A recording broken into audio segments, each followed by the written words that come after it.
కేంద్రం ప్రతిపాదిస్తున్న 50% సీట్ల పెంపుతో దక్షిణాది రాష్ట్రాలు చిన్న రాష్ట్రాలకు తీరని నష్టమని అన్నారు సీఎం రేవంత్ రెడ్డి.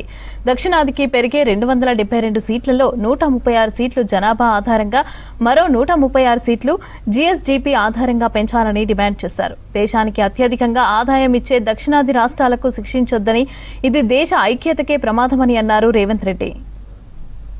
చెప్పదలుచుకున్న నరేంద్ర మోడీ గారికి మీరు చేస్తున్న కుట్ర దీర్ఘకాలంలో ఈ దేశానికి చాలా పెద్ద సమస్యగా విపత్తుగా మారుతుంది. ఇది ఏమాత్రం మంచిది కాదు.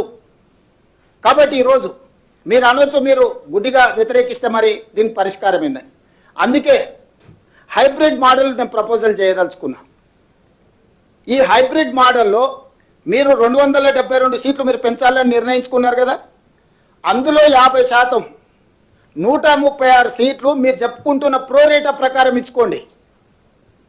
ఇంకొక 136 సీట్లు 50% ఉన్నాయి కదా, జిఎస్డిపి ప్రాతిపదికన దేశం యొక్క స్థూల ఆర్థిక ఉత్పత్తి ప్రాతిపదికన సీట్లను విభజించండి.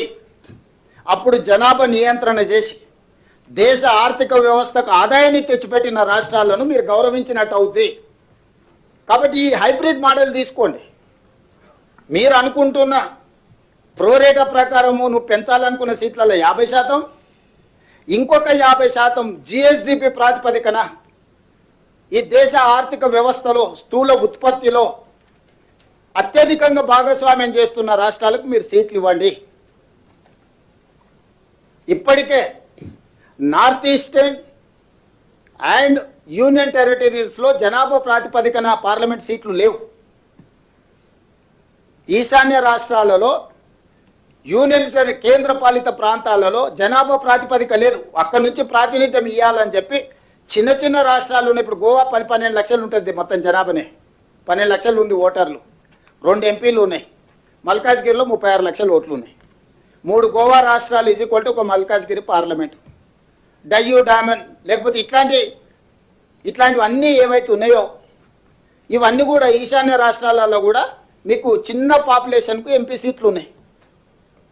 సో 100% జనాభా ప్రాతిపదికన కూడా సీట్ల పంపకాలు లేవు.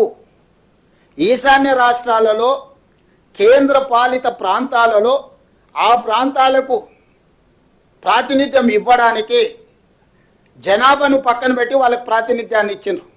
పెద్ద రాష్ట్రాల మధ్యలోనే సమస్యను పరిష్కరించడానికి జనాభా ప్రాతిపదికన సీట్లు పెంచిండ్రు.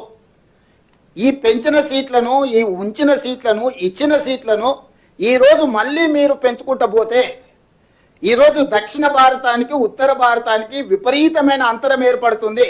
దాంతో మేము రాజకీయంగా ద్వితీయ శ్రేణి పౌరులుగా మిగిలిపోవాల్సి వస్తుంది.